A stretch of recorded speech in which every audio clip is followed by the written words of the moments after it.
You ever wake up, sip your coffee, and think today's the day I stop being the reasonable neighbor? No, just me.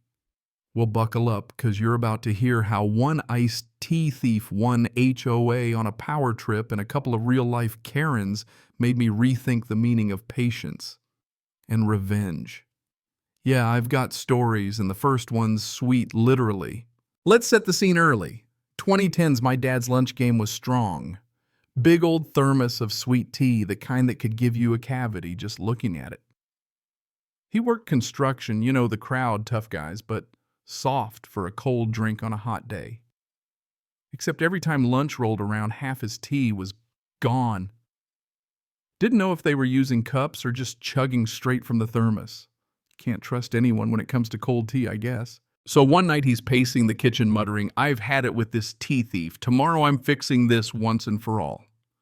Next thing I know, Dad's down at the pharmacy asking Mr. Jenkins' old guy who's run the place, since dirt was new for the strongest laxative they sell. Jenkins, bless him, just shakes his head. "Rick, that's a bad idea. You'll end up in more trouble than the thief." Instead, hands over a bottle of peppermint oil, tells Dad to dump the whole thing in the thermos, and if anybody asks, just say don't worry about it. The old man even gives a wink. So Dad does exactly that. Next lunch break, same story, thermos tap sandwich out, Dad's cool as a cucumber. 15 minutes later, this guy Brian comes barreling over red-faced and clutching his stomach. "Rick, what'd you put in that tea, man?" Dad just says don't worry about it. And let me tell you, Brian looked like he'd licked a bonfire. That evening, Brian's wife calls trying to sound tough, but you can hear the laughter in her voice. Rick, is Brian dying? He smells like a peppermint factory. Dad explains, assures her it's harmless, just a lesson in minding your own business. After that, nobody so much as looked at Dad's thermos again. Lesson learned, right? Or maybe just a little bit of karma with a minty aftertaste. But if you think that's where my luck with entitled people ends, oh no, let me back up a sec. Fast forward, I'm running a tech company, working all hours. Stressed out. So 5 years back, I bought myself 43 acres of hardwood forest. Built a little cabin, just me, the trees, and some honest quiet. Well, that peace lasted until the neighbors' HOA decided their power extended to, well, basically infinity. You ever meet people who think a clipboard gives them divine right? Yeah, me too. At first, the old HOA was chill. Let a few folks hike the trails, no drama. Then property values go up, new board moves in, and suddenly I'm getting certified letters. Your forest is out of compliance. Please clear cut half your trees, install lighting so we can see it from the street, blah, blah. Mind you, my land isn't even in their subdivision. I call to explain, lady on the phone sounds confused but says she'll check. 2 days later, another letter. Now they want me to show up to a board meeting and defend myself. You ever walk into a room and just feel the self-importance? 5 board members led by a guy I'll call Mr. Power Trip Guy, probably polishes his mailbox every night for the HOA newsletter photo. He whips out this official map that looks like it was drawn by a bored kindergartner with a box of crayons, shows my property as part of their subdivision. I pull out my actual county survey map, every marker, every line, crystal clear. I'm not one of them. Doesn't matter. Power Trip says, well, our legal team, aka my brother-in-law with a YouTube law degree, says community interests override property deeds. And I'm thinking, is this guy for real? But here comes the kicker. He says, you can either quit your CEO job and dedicate yourself to this community or hand over your land so we can develop it. Yeah, I almost laughed right there. 43 acres worth over $1 million and they want it for free. When I point out how insane that is, Power Trip smirks. You'll see. The HOA has the power. So I say, sure, let's get the facts. I'll pay for a full property boundary survey and a legal review. But if I'm right, they cover the bill. Board jumps on it, too cocky to realize what's coming.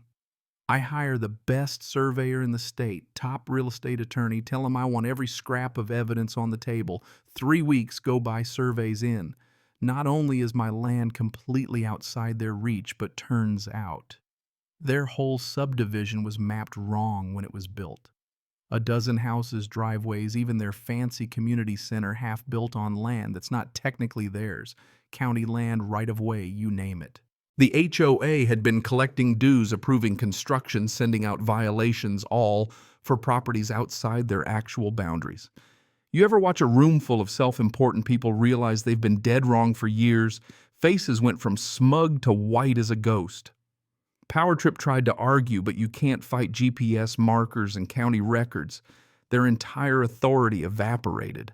And because they agreed, in writing, to cover the cost, if I was right, I handed them a bill for $48,000.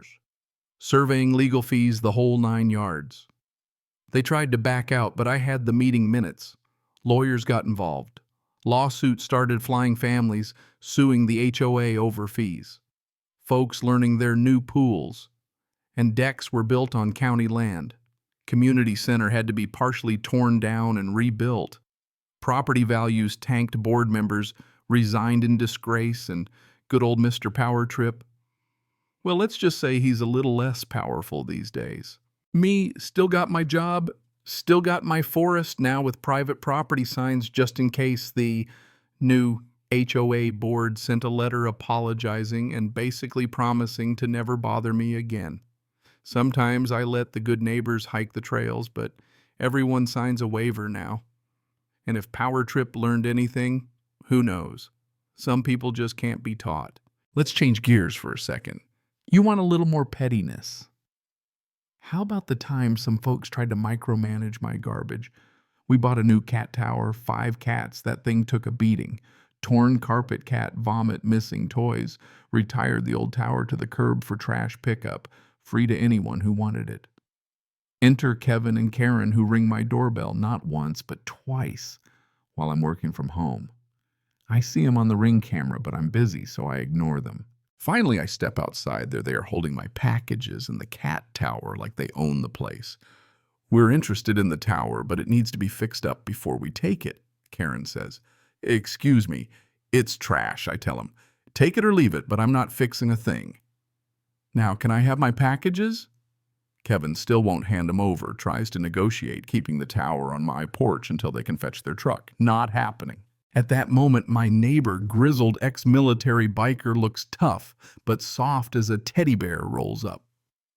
Kevin suddenly finds my packages and leaves, but not before suggesting they'll come back for the tower. Not 5 minutes after I haul it back to the curb, the damn thing is back on my porch. My daughter gets home, hears the story, and 30 minutes later, she's laughing her head off. She took the tower back to the curb, but this time took it apart and dropped the hardware in a bag, which accidentally landed in the trash with the used cat litter. If Kevin and Karen want their cat palace, they're dumpster diving for it. Let me throw in a twist. Sometimes it's not just nosy neighbors or overzealous HOAs. Sometimes the rules themselves make no sense, like back when I worked at a family business running concessions at a music venue. No liquor license, which meant every fancy customer wanted to know if we served wine. Sorry, can't serve it, can't give permission for you to bring it, but hey, they don't check bags at the gate. Half of them get the hint, bring their own bottle, ask for glasses, have a nice night.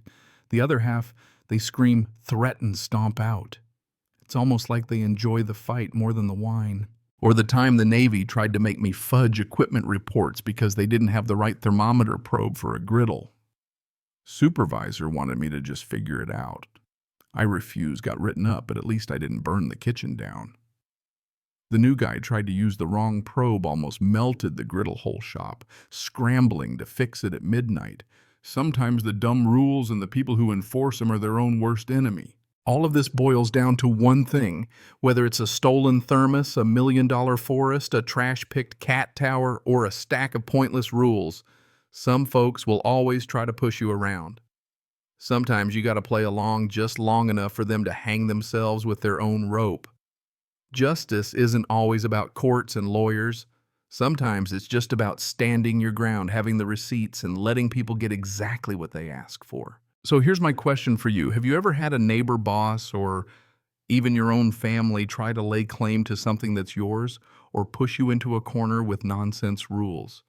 Did you fight back? Let it slide or get creative with your revenge? Drop your story in the comments. Let's hear about your best or worst run-ins with the entitled and the clueless. And hey, if you enjoyed this wild ride, share your experience, and let's remind the world common sense isn't so common, but karma sure is.